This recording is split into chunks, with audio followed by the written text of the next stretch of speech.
I still hear the river calling his name at night. People think this story is a myth. Something old people say to scare children away from the water after dark. But I saw what happened to Chinedu. And I wish I never followed him that night. This happened in my village near the Niger River about 7 years ago. The river was part of our daily life.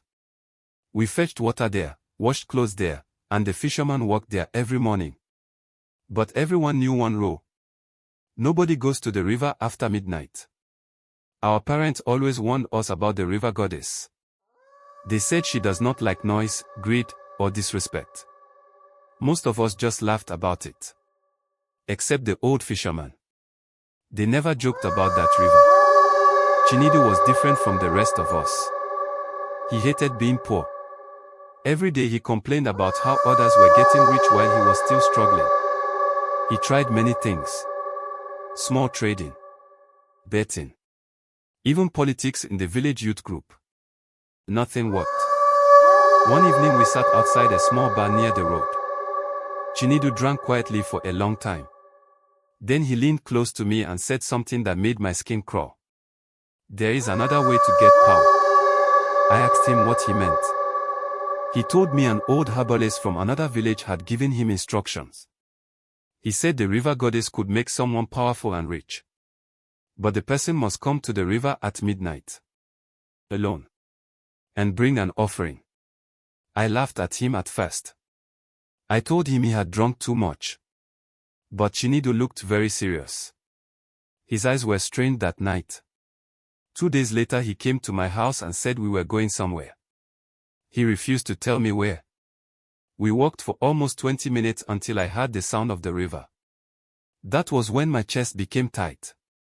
It was almost midnight. The moon was bright, but the river looked very dark. The water moved slowly, but it felt like something inside it was watching us. Chinedu carried a small sack. When we reached the sand near the water, he told me to stop. Stand there, he said. Do not come closer. I asked him what was inside the sack. He did not answer. Instead, he walked to the edge of the water and placed the sack on the ground. Then he started talking. Not normal talking. It sounded like he was repeating words someone had taught him. Words I did not understand. The night became very quiet. No frogs. No insects. Nothing. Even the wind stopped. Then the water moved. I swear I am telling the truth. The river started making small circles, like something was turning under it. My legs became weak. Chinedu kept speaking those strange words. Then he opened the sack. Something inside moved. I stepped back when I heard it cry. It was a small goat. He lifted the goat and walked into the shallow water. The goat was struggling and making terrible sounds. I shouted his name. Chinedu. Stop. He ignored me. The water was now moving more. Slow waves coming toward him. Then something happened that I will never forget. A shape rose from the water. Not fully. Just part of it. At first I thought it was a woman standing in the river. But the body looked wrong. Too smooth. Too still. The moonlight touched the face. The eyes looked like glass. Chinedu dropped to his knees in the water. He started begging. Mother of the river, give me power. I will give whatever you ask. The goat suddenly stopped crying. Everything became silent again. Then the shape in the water moved closer. The water touched Chinedu's chest now. He looked happy.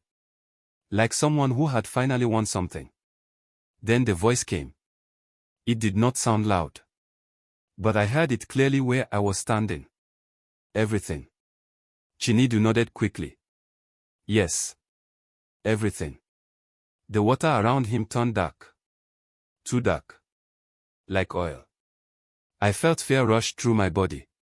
Then Chinedu screamed.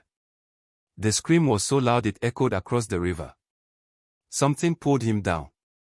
I ran forward without thinking. But when I reached the water, he was gone. The river was calm again. The goat floated slowly near the sand. dead.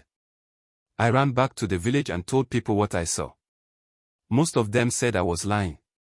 Some said Chinedu probably ran away. But 3 days later, fishermen found something in their nets. It was Chinedu. But his body looked wrong. His skin was pale like he had been underwater for years. And his eyes were open. Wide. Like he was still looking at something inside the river. Since that night, nobody from our village goes near that river after dark. Not even the fisherman. And sometimes, when the night is very quiet, you can hear the water moving. Like something inside it is still waiting for another desperate man.